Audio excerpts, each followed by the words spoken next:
They called her Fresh Meat the moment she stepped off the transport shuttle. The nickname was muttered loud enough for her to hear, a deliberate act of intimidation in the sterile, echoing hangar of Forward Operating Base Chimera.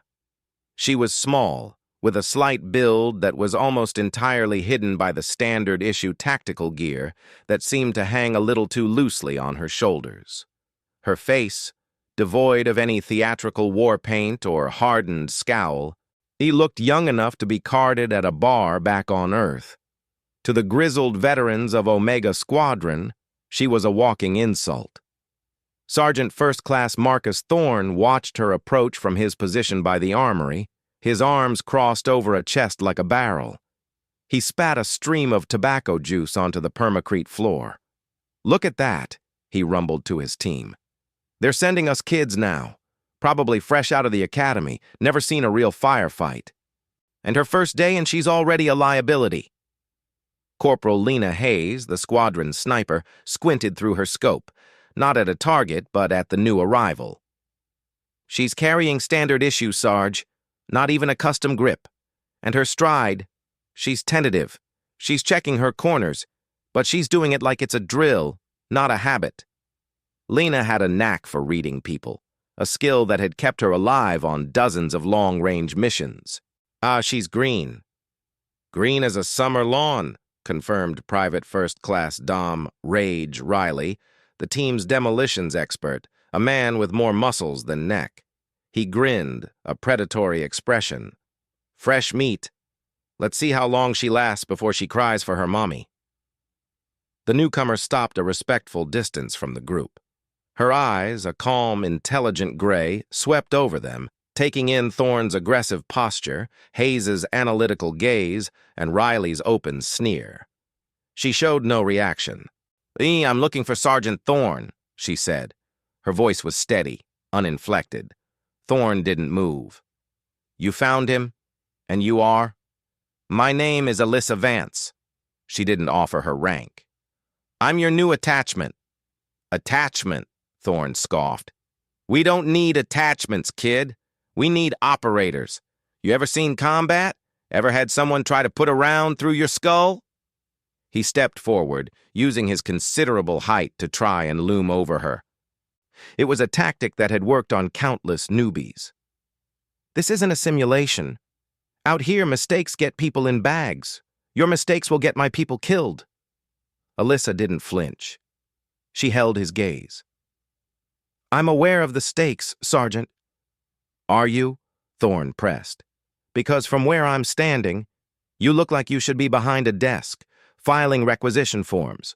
What's your MOS, logistics, communications?"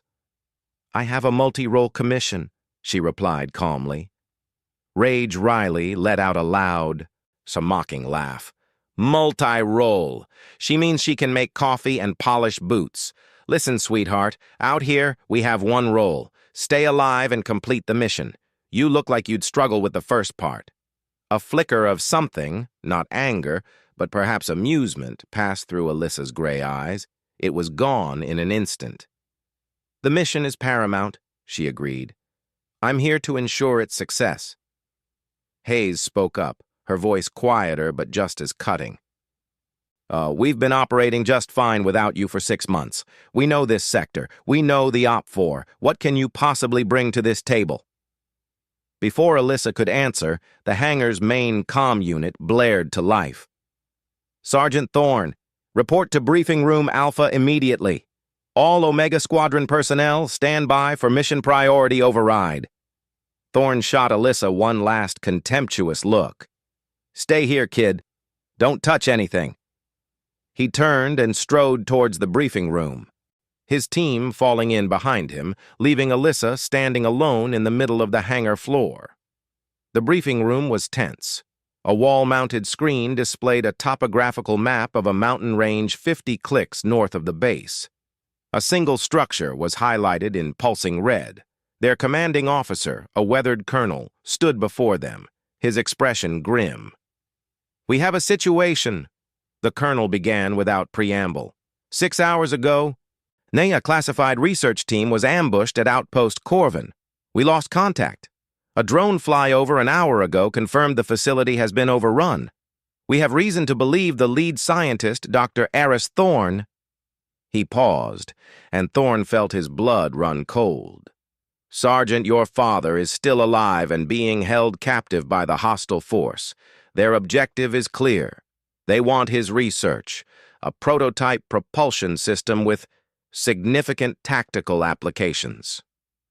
The room was silent, and Thorne's jaw was clenched so tight it looked like it might crack.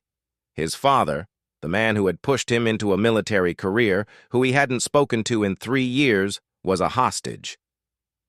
"Standard rescue op is impossible," the colonel continued. "The terrain is a nightmare.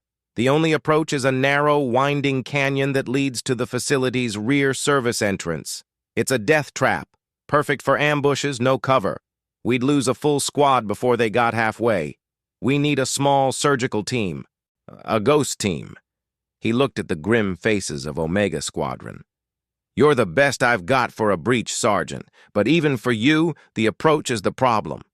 Thorne slammed his fist on the table. "I don't care about the approach. Give me a path, I'll take it. I'm getting him out." "You're not listening, Sergeant," the colonel said, his voice heavy. "The canyon is a shooting gallery. Any team walking up it is a target. We need a different kind of insertion." He keyed a command into the console, and the map on the screen zoomed in on the canyon. A new, faint line appeared, tracing a path up the sheer cliff face itself. "This is the only other way. A vertical ascent, unassisted, in full combat load. The cliff is exposed, unstable, and the winds at that altitude are brutal." Rage let out a low whistle. "You're asking for mountain goats, sir, not soldiers." "I'm asking for the impossible," the colonel admitted. "And there's only one person on this base, hell, maybe in this entire sector, who's even been trained for it." He pressed another button, and a personnel file flashed onto the screen. The face staring back at them was young, with calm gray eyes. The name at the top read Vance Alyssa, rank Commander. The name was followed by a list of qualifications so extensive it made Thorne's head spin. Advanced Tactical Climbing Instructor, High-Altitude Mountaineering Specialist, Expert Marksman, a Close Quarters Combat Instructor, Polyglot. And at the very top, in stark, unavoidable letters, Commanding Officer, Special Operations Reconnaissance Detachment, Titanfall Division. The room fell into a stunned, mortifying silence. Thorne felt the blood drain from his face. Hayes's jaw went slack. Rage looked like he'd been hit with a stun grenade. The fresh meat, the kid, the liability, their new commanding officer. The door to the briefing room slid open with a soft hiss. Alyssa Vance stepped inside, no longer the tentative figure they'd mocked in the hangar. Her posture was ramrod straight, her presence immediately filling the room. She walked past the shell-shocked members of Omega Squadron without a glance, stopping beside the colonel.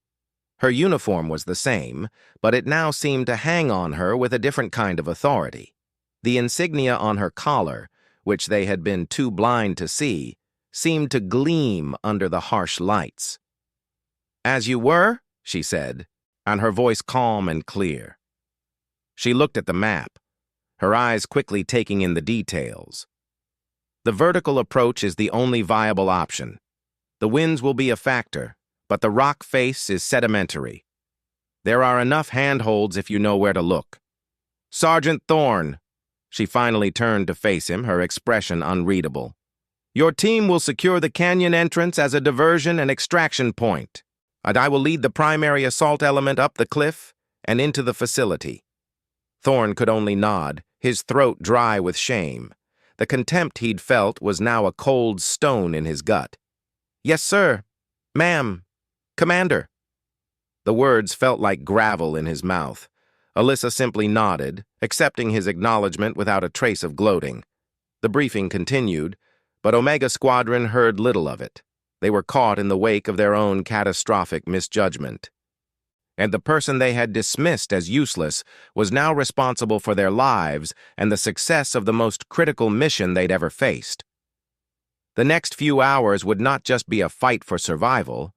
They would be a trial by fire, and they were all being led into it by the one person they had so arrogantly underestimated.